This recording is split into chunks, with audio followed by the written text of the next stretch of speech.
반갑습니다. 26일 토요일 새벽 하나님께 올려드립니다. 함께 찬송가 570장 부르십니다.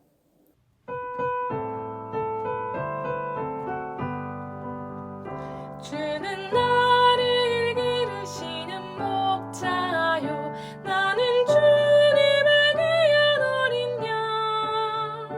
푸른 풀밭 맑으시는 물가로 나를 인도하여 주신다.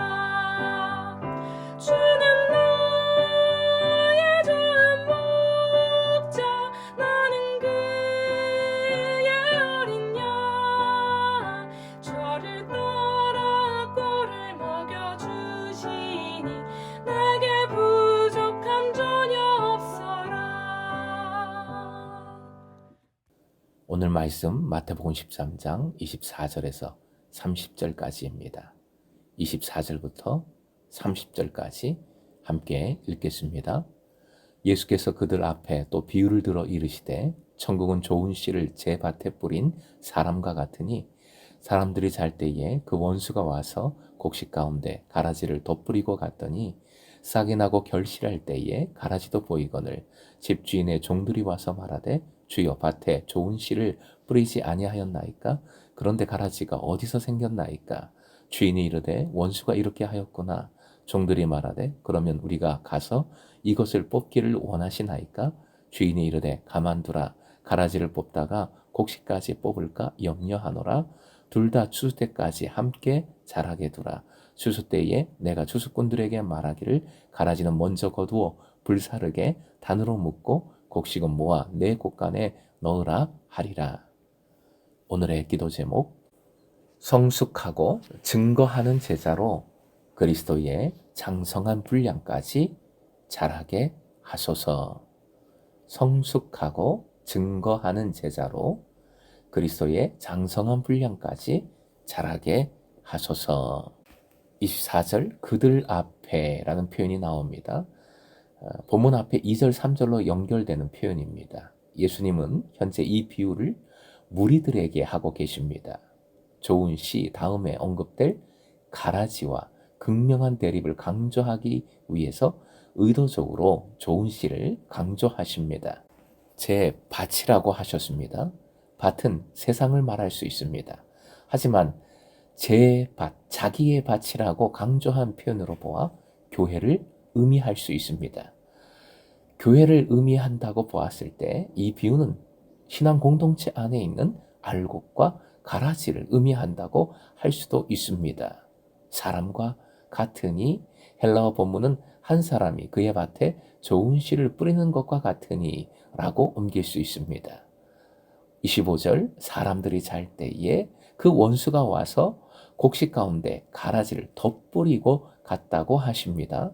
원수의 해방이 매우 치밀하고 은밀한 것임을 강조하십니다. 마귀는 사람들이 잘 시간에 자지도 않고 집요하게 은밀하게 활동을 합니다. 그러나 이 표현은 농부들의 게으름을 말할 수도 있습니다. 그런 의미에서 깨어있지 않으면, 어떤 의미에서든지 깨어있지 않으면 시험에 들 수 있습니다. 26절 가라지, 밀이나 보리와 함께 자라는 독보리라는 것을 의미합니다. 우리나라의 보리밭에 있는 깐부기라고 할 수도 있습니다. 처음에는 보리와 구분이 안 되지만 점차 보리보다 월등히 키가 크고 거친 잎을 냅니다. 나중에는 검은색의 이삭을 내지요. 농부들은 이것들을 뽑아다가 불에 태웁니다. 다음 해에 퍼지는 것을 막기 위해서입니다. 밀과 가라지는 처음에는 구분되지 않지만 어느 정도 자라서 결실할 때가 되면 분명하게 구분이 됩니다. 27절 종들이 묻습니다. 가라지가 어디서 생겼나이까? 종들은 농사의 경험으로 가라지가 어디서 왔는지 알았을 것입니다.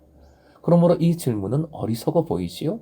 하지만 이 비유는 예상보다 훨씬 많은 가라지를 전제하고 있다라고도 볼 수 있겠습니다. 원수가 그렇게 하였구나 라고 말합니다. 집주인은 원수가 누구인지 말하지 않지만 그를 이미 잘 알고 있었던 것으로 보이지요. 뽑기를 원하시나이까? 종들의 제안은 극히 상식적입니다. 가라지 때문에 밀가지도 큰 피해를 보기에 보통은 가라지를 여러 차례 반복해서 뽑아버립니다. 가라지의 출현에 흥분한 종들과는 달리 집주인은 매우 조용하고 침착한 어조로 말합니다. 가만 두라. 그냥 두어라. 가라지를 뽑다가 곡식까지 뽑을까 염려하노라. 주인은 이미 가라지의 종말을 알고 있기에 이렇게 말합니다. 주인은 농사의 상식에 어긋나게 가라지를 뽑아내는 일을 말립니다. 말씀했듯이 가라지를 뽑다가 좋은 밀까지 뽑을까 염려해서입니다. 100명의 범인을 놓치는 일이 있어도 한 사람을 억울한 범인으로 만들지 말아야 하는 것이지요. 이 속에는 사람의 판단이 가지는 위험성을 강조합니다. 상대성에 대한 틀린 것이 아니라 다름에 대한 경고이기도 합니다. 무엇보다 하나님의 판단이 갖는 절대성에 대한 신뢰를 보여줍니다. 하나님의 심판을 믿을 때에, 하나님께서 하심을 신뢰할 때에 사람은 가라지를 보고 실망하지도 않으며 더 나아가서 성급한 판단으로 가라지를 뽑아내려는 경솔한 처사를 피할 수 있습니다. 30절 추수 때까지, 구약에서 유래된 최후 심판을 의미하는 표현이지요. 추수, 꾼이란 집주인의 종들을 말하는 것이 아니라 최후 심판 때에 하나님의 심판을 집행할 천사들을 의미합니다. 추수꾼들은 먼저 가라지를 모아 불사르고 난 후 곡식을 곳간에 모아드릴 겁니다. 천국이 완성되는 그날 가라지에 대한 심판이 먼저 있고 알곡들은 천국 잔치에 참여하게 될 것입니다. 사랑하는 금성의 제자 여러분, 씨를 심은 밭이 원하는 대로 되지 않았습니다. 바라는 대로 되지 않았어요. 생각지 못한 안 좋은 일이 발생했습니다. 곡식만 바랬을 터인데 결과는 곡식 속에 가라지가 들어 있습니다. 곡식과 가라지의 혼합 짬뽕입니다. 하지만 주님은 추수 때까지 함께 자라게 두라고 하십니다. 인간적으로는 뽑아버리지 않는 주인이 이상하게 여겨질 수밖에 없습니다. 하지만 한 번 더 깊이 생각해 보면 이 주인의 조치가 곧 하나님의 사랑입니다. 기다려주시는 사랑, 기다려주시는 사랑입니다. 이 사랑으로 가라지 같은 우리는 이미 알곡이 된 줄로 믿습니다. 곡식이 된 줄로 믿습니다. 행여 아직도 가라지 같다 자책하지 마십시오. 추수 때, 즉 주님의 때에, 주님의 시간에 주님의 사람들은 알곡으로 여물 것입니다. 다만 기회를 놓치지 마십시오. 하나님의 나라는 이미 임하였습니다. 지금도 이루어 가고 계십니다. 우리를 통해, 제자를 통해 이루십니다. 하지만 아직 최종 완성된 상태는 아니지요. 그러므로 함부로 판단하지 말고 우리는 계속해서 복음을 증거해야 하겠습니다. 때를 얻든지 못 얻든지 선교해야 합니다. 때를 얻든지 못 얻든지 계속해서 사랑하고 섬겨야 합니다. 모여야 합니다. 그리고 무엇보다 자라게 두라, 자라게 두라. 주님은 말씀하십니다. 이는 무엇을 의미하는 것일까요? 제자의 성숙을 의미하는 것이지요. 가장 중요한 표현, 가장 중요한 말씀입니다. 우리의 과정을 통해서 하나님께서 빚어가시는 하나님의 목표입니다. 이 성숙은 계속해서 우리가 사랑하고 섬기고 순종하고 선교할 때 이루어지는 것이지요. 금성의 모든 제자들이 그리스도의 장성한 분량까지 자라나길 소망하고 축복합니다.